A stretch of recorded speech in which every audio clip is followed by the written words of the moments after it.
नमस्कार बच्चों आज कक्षा छठी का मैं एक पाठ लेकर आई हूँ। पाठ के विषय में बात करने से पहले मैं आपसे एक बात और करना चाहती हूँ। आपके घर में बड़े लोग हैं, दादा दादी, नाना नानी, वो अक्सर आपसे ये कहते होंगे हमारे समय में ऐसा होता था, हमारे समय में ये था खाने को, हम ये खाते थे, हम यहाँ घूमने जाते थे, हम हमारे समय पे घूमने के लिए ये सवारियाँ होती थी। पहनावे के विषय में बात करते हैं, बहुत सारी बातें करते हैं जो आज आपके समय में नहीं है, परिवर्तित हो गई हैं। तो इसी तरह से लेखिका हैं कृष्णा सोबती, वो भी अपने बचपन की जो चीज़ें हैं उनको याद करती हैं और उनको आपके साथ बांटना चाहती हैं। ठीक उसी तरह से जैसे परिवार के और लोग भी समय के अनुसार परिवर्तन को आपके साथ बांटते हैं और आप उन्हें सुनते भी हैं। तो आज हम पाठ लेकर आए हैं बचपन लेखिका कृष्णा सोबती द्वारा लिखा गया संस्मरण है। इसके विषय में आज हम संक्षिप्त आपसे बात करेंगे और आपने इस पाठ को समझने के बाद मौन रीडिंग अवश्य करनी है। आप बहुत पसंद करेंगे इस पाठ को, आप एंजॉय करेंगे। लेखिका बच्चों को अपने बचपन के विषय में बताना चाहती है। इस समय लेखिका नानी या दादी की उम्र की है, वह बच्चों की बड़ी मौसी या बुआ की उम्र की भी हो सकती है। लेखिका का जन्म पिछली शताब्दी में हुआ था। परिवार में सभी लोग उन्हें जीजी कहते हैं। हमेशा बड़े सदस्य को इसी तरह से बुलाया जाता है, दादी हैं, अम्मा हैं, है ना, इस तरह से बोलना शुरू कर देते हैं घर के सभी लोग। तो इसी तरह से लेखिका को भी सभी जीजी बुलाते थे। जीजी का अर्थ होता है दीदी। इस उम्र में वे अपने को बुजुर्ग महसूस करती हैं। उम्र के साथ लेखिका के पहनावे में भी बदलाव आ गया है। पहले वे गहरे रंग के कपड़े पहनती थी, अब सफेद या हल्के रंग के। लेखिका ने अपने बचपन के कई फ्रॉकों के बारे में बताया है। किसी फ्रॉक में खूब घेर होता था तो किसी में फ्रिल लगी होती थी। गोल कफ और गोल कॉलर वाले फ्रॉक भी पहने जाते थे। तो लेखिका बचपन में ये सब कुछ पहनती थी। फर लगा एक गरम फ्रॉक भी था। फ्रॉक की ऊपर वाली जेब में रुमाल रहता। बालों में रंग बिरंगे रिबन लगाती थी। कोटी वाली ट्यूनिक भी पहनती थी। एक ट्यूनिक चॉकलेटी तथा दूसरा ग्रे रंग का था, जिसमें अंदर कोटी भी लगी थी। फ्रॉक और ट्यूनिक के साथ मोजे और स्टॉकिंग भी पहनती थी। तो उस समय लेखिका के पहनावे कुछ इस तरह से थे। लेखिका शनिवार और इतवार को विशेष काम किया करती थी, करवाया जाता था। जहाँ पे वो रहती थी वो उनको भी याद करती हैं और वो उन्हें भी आपके साथ बांटना चाहती हैं। कहती हैं हर शनिवार को ऑलिव ऑयल या कैस्ट्रॉल ऑयल पीना पड़ता था। इनकी गंध बहुत बुरी लगती थी।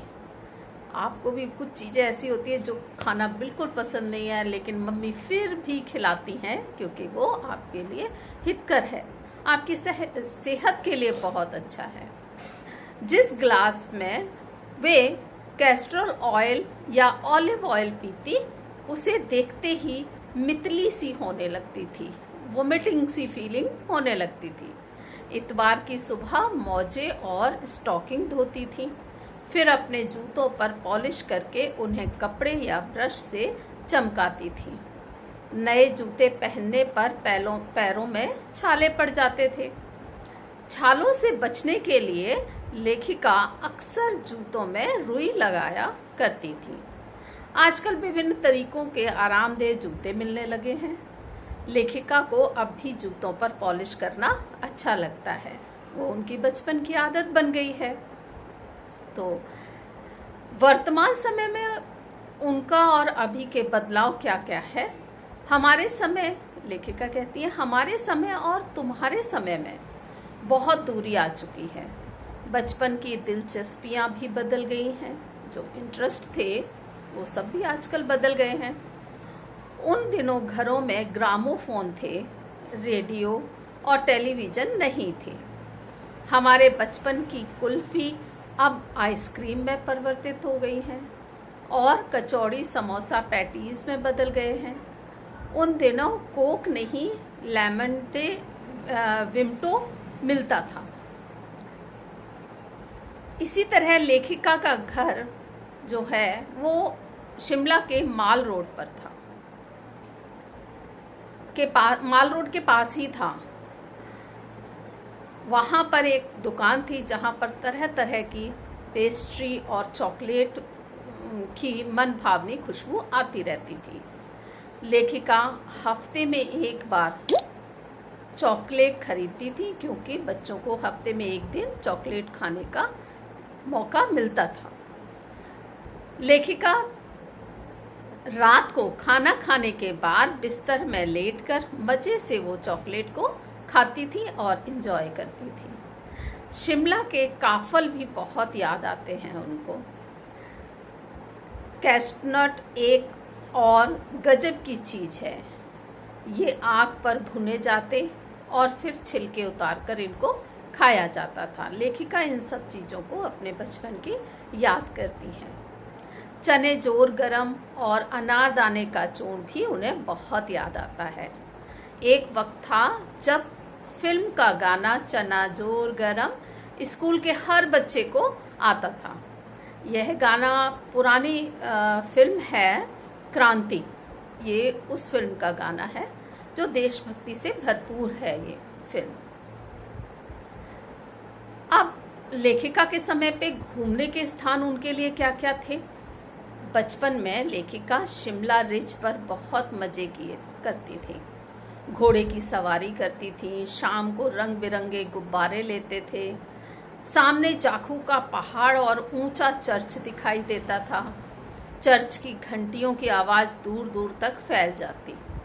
सूर्यास्त के समय नीले आसमान पर गुलाबी सुनहरी धारियां फैल जाती थी। देखते देखते बत्तियां टिमटिमाने लगती और रिज की रौनक खूब बढ़ जाती थी।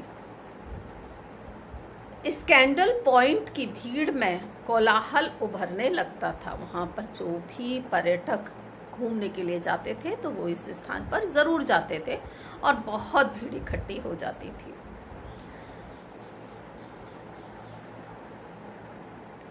लेखिका की कुछ यादें ऐसी हैं जिसे वो किसी भी हाल में भूल नहीं सकती। शुरू में लेखिका को चश्मा लगाना पड़ा। जब वो चश्मा लगाती थी, लग गया था, तो जब चश्मा लगाती थी तो उन्हें बहुत अटपटा लगता था। वो उन्हें पसंद नहीं था। हैबिट बनने में, आदत बनने में टाइम लगता है। तो डॉक्टर साहब ने उसे आश्वासन दिया कि कुछ दिन चश्मा पहनोगी तो यह उतर जाएगा, पर यह अब तक न उतरा। लेखिका कहती है आज वो नानी दादी जैसी हो गई हैं, लेकिन आज तक वो चश्मा नहीं उतरा। इसके लिए वे स्वयं को ही दोषी मानती हैं। जो वो बचपन में गलतियां करती थी उसका ये नतीजा वो मानती हैं। वो कहती हैं कि दिन की रोशनी में न पढ़कर वो रात को लैंप के सामने बैठकर पढ़ती थी, जिसका यह परिणाम था। अब घर में जब भाई बहन बच्चे छोटे छोटे होते हैं तो आपस में भाई बहन कोई भी बात को लेकर चिढ़ाते हैं।